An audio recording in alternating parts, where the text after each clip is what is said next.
Now for a modern reference, and what I consider physical evidence and a connection to the ancient text. It comes from Clark and Engelbach's book, Ancient Egyptian Construction and Architecture. I will cite their description of this illustration. The earliest stairway yet known, which is constructed of laid blocks, is one leading up to the roof of one small chapel which are believed to have formed the Hebset or festival temple of King Zoser at Saqqara. It's freestanding and shows peculiarities not encountered elsewhere. Each step is formed of a separate block which engages into a small recess cut into the block below it.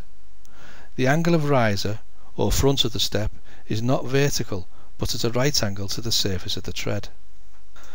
Clark and Engelbach are describing a set of ramps after they were dismantled from the pyramid, redressed and recycled for this secondary purpose, i.e.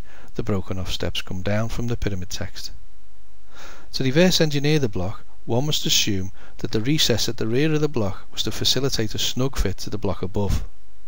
So by transferring the height and angle of this rear recess to the front of the block, it's now possible to determine the original length of each ramp.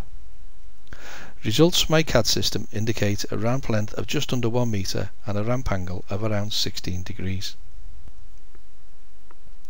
The recess being cut at 90 degrees to the ramp surface or tread support the theory that any load passing over the surface would be distributed evenly over the joint, and less likely to chip and damage the edge, as was mentioned earlier. I was so convinced the ancient text and the ramps were one of the same, I decided to take a field trip, and after visiting this festival temple I regarded the angle ramps at Saqqara as tangible proof. So could there be evidence regarding the support block? The next day we were to visit the Giza Plateau, and I wandered round Khufu's pyramid but could see no discernible evidence to back up my hypothesis.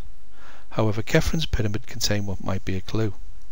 Unlike those of Khufu's pyramid, Khephen's outer casing stones were made for black and red Aswan granite. The photo shows a block of red granite at the base of the pyramid, set into the pyramid's inner core. This single block is positioned central to the pyramid. Now if this is the support brace block as I suspected, positioning the block in this manner would prevent the angled ramp from moving. To demonstrate, I fashioned a small scale model with the dimensions obtained from my CAD. Now the method used to construct a ramp is reliant on the casing block and is as follows.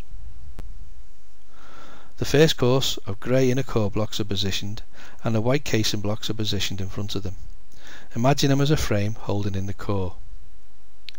The first base block green is set in position as shown, and the first ramp is positioned 90 degrees to the casing block and set tight against the back of the base block.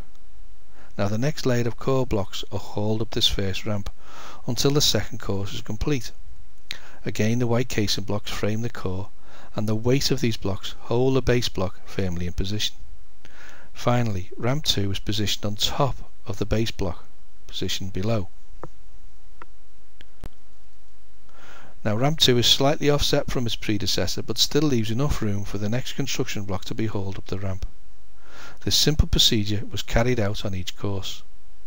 Now lowering the ramps once the pyramid was complete was achieved by trimming the manageable sized pieces and lowering them safely to the ground, i.e. the broken off steps come down. So these blocks are reintegrated into the structure. A ramp path can clearly be seen indicated in red. Now experiments with the model have shown a need for a slight extension to the width at the turning stage. If the stage were wider, it would follow the wider block would need to be heavier. Thus it would need to be thicker to support this extra weight. This leads us right back to Peter's measurements and the bar graph. So by intersecting the thicker courses with an average ramp angle of around 10 degrees, we can plot each stage or switchback point on the face of the pyramid.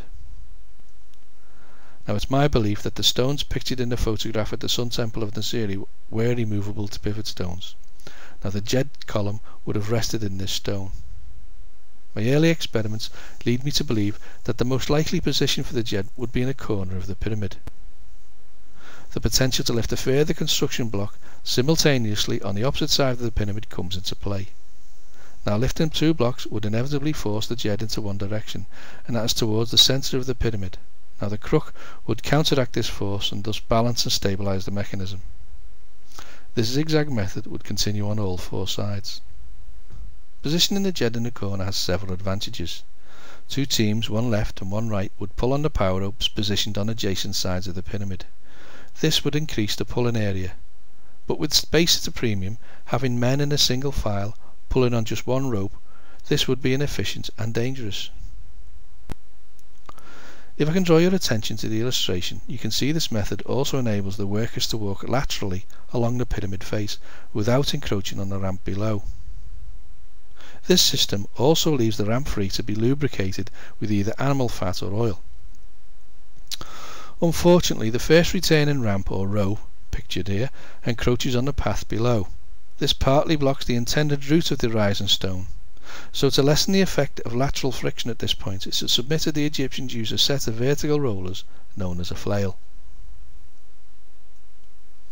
The flail is associated with the four sons of Horus and a cardinal point of the compass.